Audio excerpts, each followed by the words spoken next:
Ladies and gentlemen, welcome back to another episode of The New World. And in today's video, we have some crazy breaking news throughout the sports basketball world. And that is the Dallas Mavericks trading their franchise player in Luka Doncic for Anthony Davis, Max Christie, and a first round pick in a 3-team trade deal. Now, before we hop into the discussion, make sure to hit that subscribe button if you haven't, as we are on the road to 10K subs. Turn on those notifications and leave the comments on who you think won this trade and if this was a good trade by the Dallas Mavericks. Now, fellas, I know we've been talking about this in the group chat. It's time to go ahead and discuss this wild trade that happened on a random Saturday night. Yeah, I'll go ahead and start first. I was shocked, just like the rest of the NBA world. Really, I'd probably say the rest of the sports world. I was not expecting this to happen at all. My initial thoughts, I'm glad that we did not record this the time that it happened, because my initial thoughts were kind of like, I just couldn't understand from both parties. I thought it was a bad move. I thought it was a bad trade. But after I got a little bit more information from my boy Jay and just started reading different reports, and well, first of all, once I figured out that it wasn't Sham's Twitter account getting hacked, then I was able to kind of really take a step back and say, okay, let's really look at what both of these teams are doing. I gotta say, I think that both players involved, it's a good situation for both parties involved from a player standpoint, like Anthony Davis and Luka Doncic. I think it works for both of them. From an organizational standpoint, I think it works for both teams. And this is what this is why I say that. If we look at the Lakers, Rob Pelinka has been getting a lot of backlash over the past few seasons, really since they won that championship in the bubble. Niggas have been saying that he's not making moves, which he's clearly tried to make moves, especially in that 2021-2022 season. They tried to make moves. They tried to acquire talent to help that team win now. Once that Russell Westbrook move was a dud, he looked and basically said, okay, we've lost 2 years, essentially. LeBron James is about to hit 40. And you start thinking about what the future is going to be. So one thing I tell these guys all the time is that as a business, as an organization, you can't just pay too much attention to what's going on in the present. You got to see what is your, in a business standpoint, short-term, mid-term to long-term. So 3, 5, 10-year plan. Because Rob Pelinka, he has to be able to build or at least show Jeannie Buss and ownership like this is the plan. This is the future outside of LeBron James.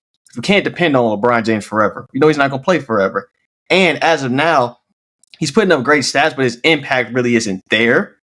We see signs, like we see points, glimpses, like we saw in the game against the New York Knicks yesterday where he took the game over. But in a general 82-game schedule, he's not going to be able to lead to a championship. So we already understand that. Anthony Davis is a phenomenal talent, but he is also in his 30s. He doesn't have that box office appeal, to use a Stephen A. Smith line. He doesn't have that. So in a market like LA, once you go from Bron, when Bron steps down, that's a big drop off to go from LeBron James to Anthony Davis. And it's not like Anthony Davis is going to lead me to a championship. So Lakers are like, okay, what is our future going to be? And LeBron has been pestering these guys. Anthony Davis kind of was too, to go ahead and make some moves to build up the team. Rob Pelinka is looking at it like, dog, 2 of you guys cannot be the leaders on a championship winning team anymore. You're both past it. You're past it. So it doesn't matter who we bring in, we're not going to win a championship. I think Rob Pelinka understood that. I think he told that to Jeannie Buss and was like, we need to get a big fish. And a lot of people were rolling their eyes at that fact. They're rolling their eyes at the fact, Rob Pelinka is bullshitting. But he was like, if we are patient and wait for the right opportunity, we can get a real legitimate superstar that can put asses in the seats. Because one thing I was telling the guys on a video a while back was that if we look at attendance, we think that just because the Lakers are the Lakers that their attendance is high. It's really not. They're like a mid-team in terms of 2025 season in attendance. Meanwhile, the Dallas Mavericks are number 1 in attendance. They're pulling in 20,000 people every single home game.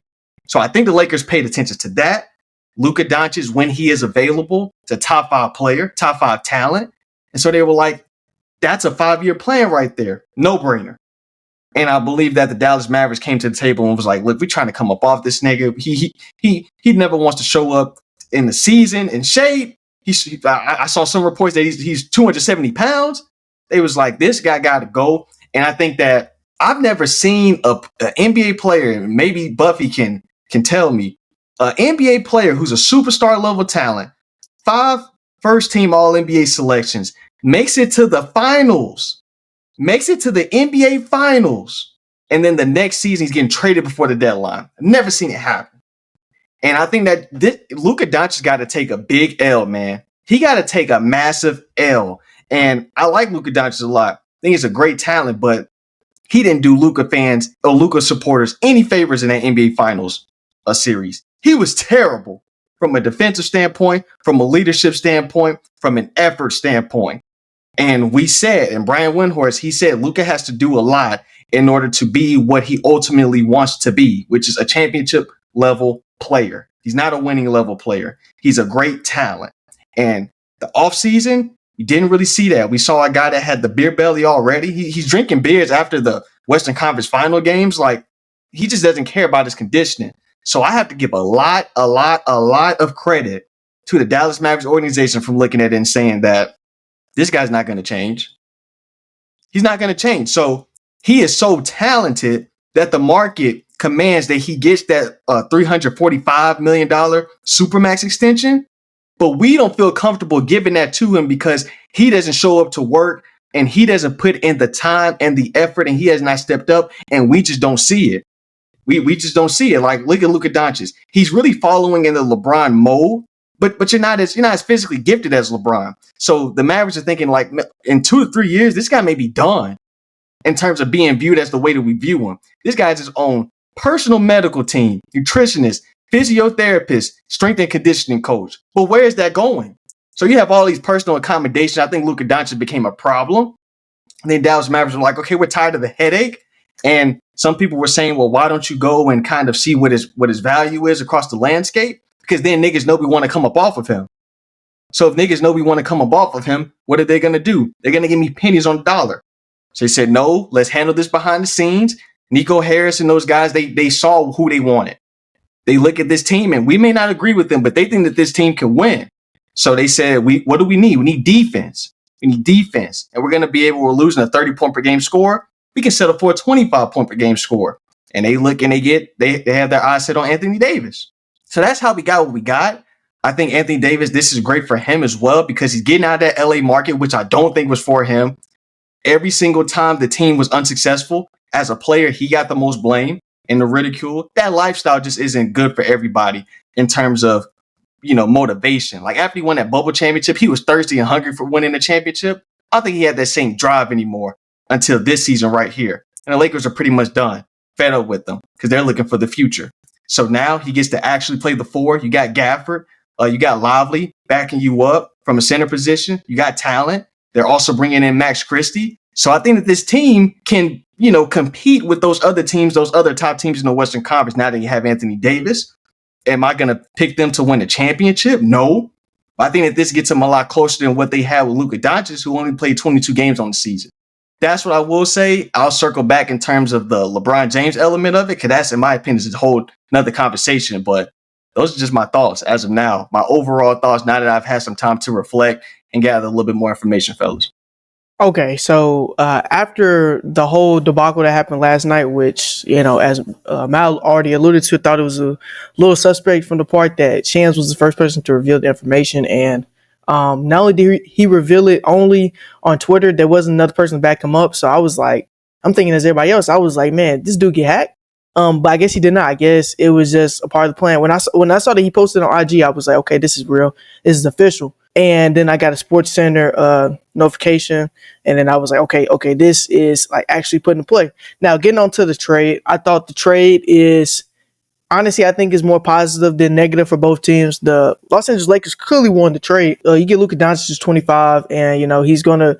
The main thing about Luka is the Supermax deal, which I think the Lakers will sign him towards a Supermax deal for that $345 million. And yeah, he'll be there for the future. I don't know. My big thing is I think Buffy, he may have to wait on that because it's not going to be with the team that drafted him or had him early on. Oh, so yeah. On that deal. Yeah, I feel you. But anyways, they got Luka Doncic. I think that's because I thought the Lakers were going to nowhere, especially with Anthony Davis last couple of years and LeBron James. Basically, they want to play this fiddle of LeBron James. He gets all the credit when they win. When they lose, Anthony Davis gets all the blame. And we've seen that during many regular season games. LeBron James. We made a video about him early in the season where his plus minus, he had like the lowest plus minus in the league. He was like bottom 6 or something like that, and he had the worst plus minus on the team. He was even worse than D'Angelo Russell. So I'm very curious where LeBron James goes after this, because LeBron said, and all these guys, they didn't know about this, which, I thought only the GM knew about this because everybody else was bombarded with the information. And LeBron James, he said himself he didn't know about it. Now we know LeBron, he's dealt with, GM, general manager now. So do I really believe him? I think I might believe him this time, but he's a liar. So, sometimes he just lies for no reason. I'm really confused on his trajectory because the Lakers, they have him on the roster. Him and Luka Doncic, they play very, very much alike. So I don't think they'll be able to, because I have my doubts about Luka Doncic and Kyrie Irving, but at least they played a little different. LeBron and Luka are essentially the same player, literally the same player. So I don't know if they'll be able to play with each other for that long. What I'm sensing is Adam Silver. I think Adam Silver's thinking brilliantly. He's like, okay, I got me a Lakers and Celtics for the future. Let me try to do LeBron a favor. Let's try to get this LeBron to Golden State done. I think that's where it's headed. I think we might start hearing some rumblings. We heard some rumblings early this season about last year about the Lakers were interested in Luka Doncic, which many people thought was crazy at the time. But now that's turned out, they were actually interested in him. We've been hearing talks and rumors after the Olympics that LeBron James wants to team up with Steph Curry. What is stopping that from happening? I think that is very apparent in happening. I think that might happen. I would not be surprised if that does happen. So that's my whole contingency on the Lakers. I think this was honestly a good move by Rob Pelinka. Rob Pelinka's gotten a lot of hate and a lot of vitriol in the last couple of years by Lakers fans not making too much moves, which the Lakers, to me, honestly, they make the most trades out of anybody in the league. So I don't really understand what that hate is coming from. Going on to the Dallas Mavericks, I'm a bit confused from the standpoint, they got Luka Doncic, but I think they only traded they only got like a first round pick back for him. So they only got a first round pick, and then they got another player, and then they got Anthony Davis. Anthony Davis is 31, as we know. He has never been the consistent player when it comes to games. He had a stretch, I think it was last season when he played like 70 games. That's like the most he's ever played. So Anthony Davis is a little spotty. We know he's not an alpha level player. They have Kyrie Irving. So my thing is, I don't think that roster is good enough to contend. And the general manager, who's clearly fed up with Luka Doncic's bullshit with his weight and his conditioning, he think this is a team that's able to contend. And I don't really see how he thinks that. I don't know what's up with him. The Dallas Mavericks, fun fact, have lost 700,000 followers on Instagram. Many people are becoming Lakers fans. Like, many people are leaving the fan base. I've seen people throw jerseys. Actually, I saw a recent issue of Dallas Mavericks fans. They built a coffin for Luka Doncic or something like that. Like, they built a coffin for him. Yeah, like insane work. They built a coffin for him because, he's such a great player, and it's kind of malpractice. This general manager, he's kind of, in my opinion, he's kind of saw something that I saw last year. And the main key was, I thought he let go of Luka like a year or two early. I was saying this when we first dropped our videos, if y'all want to see our early videos. But when the NBA Finals was going around, Luka Doncic's defense and his effort and his conditioning really, really lost them the NBA Finals. And many people on social media were telling me, Luka Doncic, like, the way he's playing defense is just according to the scheme. Nigga, he's not even staying in front of his man. Like that, like you cannot tell me as an NBA basketball coach at the highest level of basketball that Jason Kidd is thinking, yeah, let's just have one of our best players not even stay in front of his man and not even, lead them towards help. Let's just have NBA players blow by him and meet our defenders at the rim, putting our defense into rotation. Nigga, no, that is the most stupidest thing I've ever heard. That's how you lose games. And the Boston Celtics really could have swept them dudes if they shot better in that finals. So I thought the general manager saw that. He was like, yo, this effort's not going to cut it. Like, Luka Doncic, he gave up on his team in game 3. And they went down 0-3. Once you go down 0-3, the series is done. And many people on social media were sending the whole LeBron James down 3-1 with the headphones in and saying that Luka Doncic will come down 3-0. They only won one more game. So, yeah, the general manager is looking at that. He's like, this guy's not the guy to win championship. And I don't think Luka Doncic is really that guy, if I'm being honest. He's a talented player. He's a top 5 talent in the league. But he hasn't won any MVPs, hasn't won any championships. Do you think Luka Doncic is really that guy to, win you like 2 championships or bring a championship home? I don't know if I think so. Like just the effort defensively, who he is defensively. I've gone on Luka Doncic about this for the longest. He came in the season overweight, which Malik, I said he came in 270, as many reports said. Can't do that, bro. You can't do that. You're not like you're not a center. You're not like Nikola Jokic, bro. You're a wing player and you play point guard. So for you to be coming in the season when you're gonna be having to guard perimeter defense, 270, overweight, and now you say injuries, he's not even eligible to be an all-star. I mean, to be an all NBA member, wasn't selected on the all-star team. How can I take that seriously as a general manager? So for many people saying that the general manager is stupid, I don't think he's stupid. I think he has a point. Now, I think he kind of acted on the decision too early, but Luka Doncic is not that guy that many people think he is. And I think that's what people need to come to realize. He's had the greatest start to NBA career in like the first 5 seasons ever. If you look at this statistical output, some of the, like last year, he averaged like 30, 34, 9, and 10 or something like that. Like he was special last season. He was special. He's been special for his entire career. His second season, he literally averaged 27 points. So Luka Doncic is not the guy who people think he is. And I think that's what people need to come out of this situation, realizing, and the fact that in the NBA now, nobody is safe. Luka Doncic just got traded in a blockbuster deal. Anthony Davis got traded in a blockbuster. Just nobody is safe.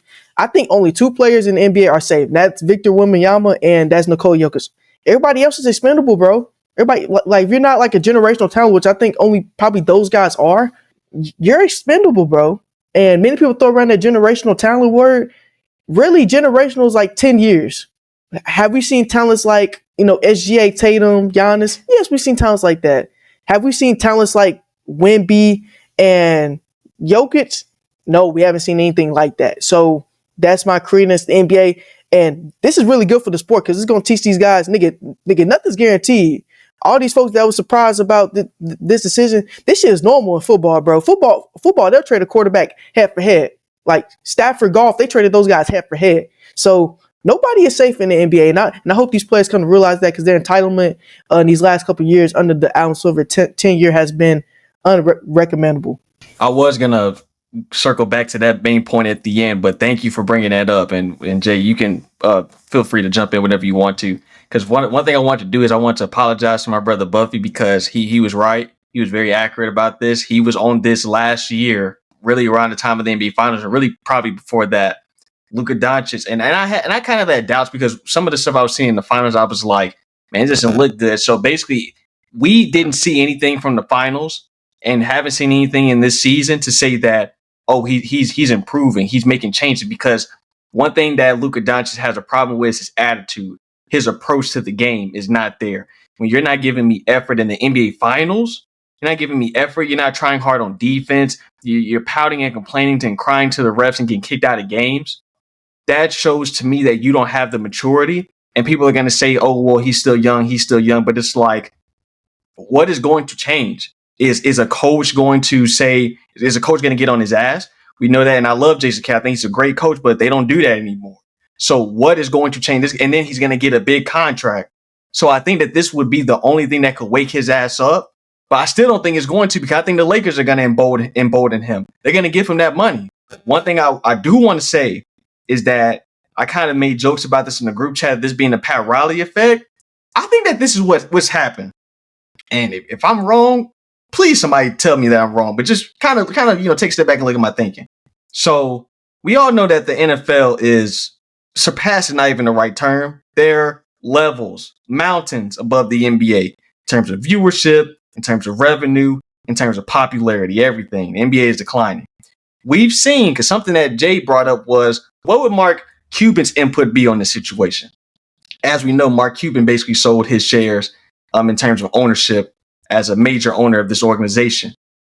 I would not be surprised to see some more owners selling a stock in terms of ownership of this product, because the revenue numbers are going to continue to go down unless things drastically change. The NBA, a big reason why people wanted to get in on it was because the values kept on going up. I don't think that's going to continue to happen. I know that this valuation with the deal, the media deal, is going to carry them for a little bit. But guys are saying, okay, it's time to sell. It's time to sell because this league has hit a peak. They've hit a peak and they're not gonna get any more profitable, in my opinion. Organizations are taking notes from the NFL and saying, look, we got to take back control of our league. Adam Silver and these players, they really ran the shit into the ground. They destroyed the NBA. These guys are so fucking entitled, as Buffy said. And ownership, GMs are like, if I want to keep my job, I can't be kowtowing to these players because, for one, they're not even that good. They're not even that great. If you're not like Buffy said, if you're not a Jokic or a Wemby, I'll probably even say like maybe a Giannis. Really, that's it. Those are the only guys that I can. Okay, I'm gonna take some feedback from them because they give it to me every single night. 25, 15 rebounds, 2 blocks, whatever. They're giving me production and they're winning. They have impact on the game. All of these other shot jackers and glorified quote unquote stars, they're not that good. So you're telling me how to run my team, but you're not even that great. And you're not even showing up to work. Like Luka Doncic missed half of the season. He missed 27 games. So the team is like, why am I going to reward you with money? If you're not, and your style of play is not conducive to winning championships. And that style of play, who is the last person to win with that style of play? LeBron James in 2016 with that style of being ball dominant. You got Kyrie on the wing and they're my turn, your turn, my turn. That style doesn't work anymore. You're not winning a championship with that level of play. LeBron James is a top 3 player at least. From a talent perspective, maybe the best of all time. You're not winning with that style of play. Luka Doncic didn't have that athletic ability. Yeah, he's a great scorer. He's a good passer. That's cool. As Buffy said, niggas like that come a dime a dozen in the NBA. It's like 30 guys averaging 20 points now. I can give me 25 points. I can get that. So it's the Pat Riley effect. I'm not giving you what you want if you're not going to give me value. And value is not just putting up stats. Value is also putting asses in the seats, winning championships, focusing on your craft, building a culture. Guys like Luka Doncic and Jimmy Butler are not conducive to that mold. I'm seeing that Nico Harrison is like, I'm tired of this shit. I'm not finna embolden this spoiled, coddled baby by giving him more money. And that's going to give what? That's going to give him the license. Luka Doncic is not going to change. That's really the overarching thing. These niggas are not going to change unless the NBA general manager ownership put their foot down. That's why I said in that video we did about the decline. Niggas got to put their foot down. Because what's going to happen next is that these contracts are no longer going to be guaranteed. I'm telling y'all this. Please pay attention. Contracts are no longer going to be guaranteed. So I'm hoping that this is a snowball effect. And I'm really, really hoping that Jimmy Butler doesn't go to the Suns. Because if he ends up going to a different team or Pat Riley ends up saying, no, you're not getting traded, I can really start to see other teams taking the same plan, the same business plan, which is, I don't care if this nigga making 40, 50, 60 million dollars. What's in the best interest of my team? And that's what Nico Harrison is doing. He's saying Kyrie Irving is in his 30s. The only value Kyrie Irving can provide to me is if he's a part of winning a championship. Let's go ahead and try to win now. We like Anthony Davis. He gives us defense, which is something that we didn't have last year. So as Buffy said, do I think that they're going to win a championship? No.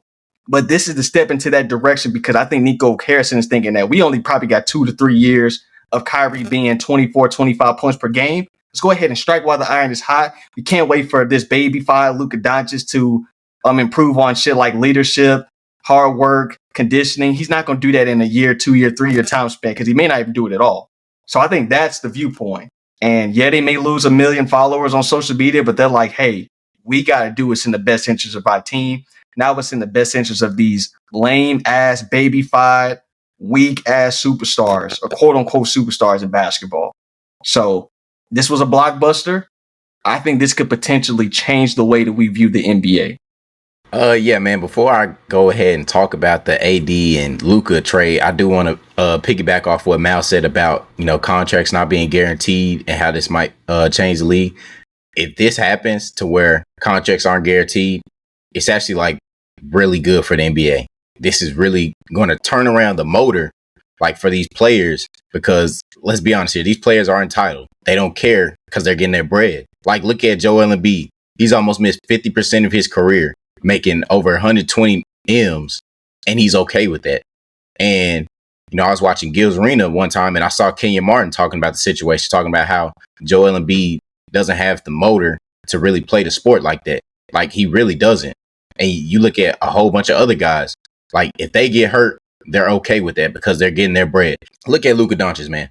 the injuries that this dude gets are injuries that you get in like practice or a pickup game or something, like calf strains and all this stuff. Like, dude, these are little baby injuries that you can pretty much basically play through. And a lot of these guys are getting with all these random injuries that you don't hear and stuff like that. And usually, from what I've heard from like older, NBA guys, they talk about the regimens that these teams go through, and it's basically just shoot arounds in practice. They don't really go through hard practices and all that stuff. It's just shoot arounds. So they're getting pampered, even though they got all these different coaches and dietitians and trainers, they're not really coming to great use. The injuries are just keep going up, especially for all these superstars. They're always getting hurt. They're probably playing no more than 50, 60 games, but they're okay with it because my money's guaranteed. But then you look at the NFL, the big name guys, Mahomes, Jettas, Jamar Chase, Josh Allen, all these guys, bro, not all their money is guaranteed. They got to work for that. They got to earn that. And you see why the NFL is doing so good, because they're putting their body on the line every time, every game, because they know what's on the line, that bread, because they got to provide for their family and their future. But you look at the NBA, hey, I got my bread now, man, it's cool. If I get hurt, hey, I'm fine. I got my money. So it's all good for me. But that just shows a lack of motor for the game of basketball. These guys don't really care no more. And now going into the Luka AD trade, at first when I saw it, like Caleb said, I thought this nigga Shams was hacked. I really didn't believe this. I thought that was actually wild. But now that I'm looking at it, I'm like, okay, this works out for both. I do think Dallas has a chance to make it to the finals with that team winning. I don't really know, but they can make it because they'll have the experience. They'll have 3 championship level experienced players in Clay, Kyrie, AD, right? And then you look at the Lakers. This is great for their future. And then I'm just now seeing that they're looking for a rim protector in the trade market, even though I think the trade deadline is over like in the weekend. So they probably won't get them this year, but they are looking for rim protectors, to surround Luka. But that GM though, I think you could have got more for a 25-year-old Luka Doncic, and all you did was trade for 31-year-old AD Max Christie and 1 first rounder. Like, can I just say this on that? I've been hearing that a lot, and I think that what we have to think about is this is a very, very calculated business decision. So I think that last year after the finals, Jay, they realized that they wanted to move on from Luka. They probably wanted to give him beginning of the regular season to see if he was going to change. Once that didn't happen, they started thinking about, okay, who do we want? Because if you're going to trade Luka Doncic, you have to get a superstar. Or you have to get somebody that's going to give you impact right away. Getting a bunch of picks and tanking is not going to be good enough. That fan base is already turning on them. So I think that what I've heard is that Nico Harrison has a relationship with Anthony Davis. He likes Anthony Davis. He thinks that he's a really, really good player. So he has eyes on him. I think that was the only way that they were, and the only way they were able to get done. Like I said, they didn't test the waters and see who else, because once you do that and you're basically saying, I want to move on from this guy, people are not going to give you market value for Luka. So he was like, let's exclusively work with the Lakers, not tell anybody, because there were no reports about this. Not tell anybody, and let's get it done now. I think what they probably should have done was wait till the summer and maybe get a little bit more. But I don't blame them for trying to hit on it now, because if they wait and it gets out that Luka Doncic is going to be on the market, they're not going to get value. Same thing with the Miami Heat. They're not going to get value, not going to get market value for Jimmy Butler. So I think that was the case. I think that they could have pushed the Lakers a little bit harder and got that other pick that they have, that pick from 2031. Could have got that. And now you got 2 first-round picks that you can mortgage off and really build up your team. But I'm not mad at them for making this deal. I think it was probably the best that they could have done if they wanted to trade Luka Doncic, when it's clear and point blank that they were going to do that regardless. Yeah, I do understand that, where you're coming from with that. That is something that he seems like he wanted to act on. But I thought one thing I did think was hilarious was Jason Kidd at the press conference. He was right beside him. He was trying to get J Kidd to crack a smile, but where J Kidd was like mad as hell. He was not trying to crack a smile at all. And then J Kidd just wants some stability, man. I think he really just wants some stability. He's like, because I feel like coaches like J Kidd, because J Kidd not going nowhere. I think he understands. He's like, bro, I'm fine with whatever y'all do, but keep me in the loop of what y'all doing. Right, I don't think that J Kidd was aware. And that's the problem, because unlike that in the NFL, when trades are made, coaches are involved on that. I think that what we're seeing is we're seeing the GM start to take a little bit more ownership. Now that needs to streamline down to the coaches, because the coaches are basically lame ducks if they're not involved on the decision making of who is going to be on the team. The structure of NBA and NFL is really different. Like, coaches are really in there in the draft rooms when like they're building their franchises and figuring out who they're going to bring in. NBA coaches are not. Like, they're only really there to manage the talent once the talent gets there. I think that's a little bit of a problem. Coaches need to have a little bit more say because they're with those guys in the locker room every single day. And for Jake Kidd to, because they're trying to win. They went to the finals last year. They're trying to win. So when you see a big change like this, you're like, damn, we're kind of starting over in a coach's perspective. So I think that they need to be included on those conversations a little bit more. Yeah, I agree. I definitely agree. Coaches should have, some say so, because I'm with these guys all the time. And you finna give me somebody else new. And then you want to tell me, like, as soon as it happens, and it's like, basically what you're telling me is I got to know my place as just being a head coach. That's honestly what Nico Harrison was basically saying. He was like, I did this on my own. I'm the GM. This is what I did. I don't want to hear your say so, and this is going to happen, which, it's understandable. I mean, I get it. Luka, he definitely did not show up as far as, that defense. Like, we were watching those games, and I mean, Caleb, he was livid, bro. Like, Luka's defense, it was horrible. And then, the one game after, it might have been game 4, game 5, he actually played, gave some effort on the defensive end. But of course, teams typically do that once they're down like 3-0 or something, just so they don't get gentlemen swept. But yeah, if you want to win a ring with Luka, you're going to have to surround him with some defensive presence, like perimeter defenders, wing defenders, interior defenders. So right now, the Lakers, they're definitely not built to win a championship, especially with Luka and LeBron. LeBron James, man, this dude need everybody on his team. He's talking about how he really wants to play with Luka Doncic, and now he want to play with Steph. So I'm not surprised he goes to the Warriors. Prime Dwayne Wade, Kyrie, Chris Bosh, Anthony Davis, Luka, might be Steph. Brother, how many folks you got to play with, bro? You supposed to be the GOAT.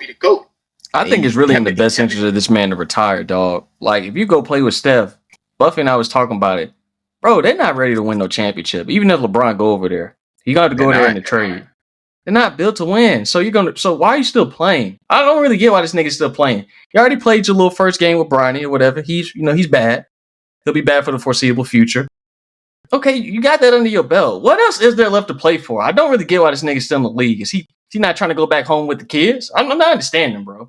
Why is this nigga still playing? Because he can't be chasing the ring. He's got to be he's just chasing stats. Honestly, that's what it looks like to me. He's just chasing stats at this point.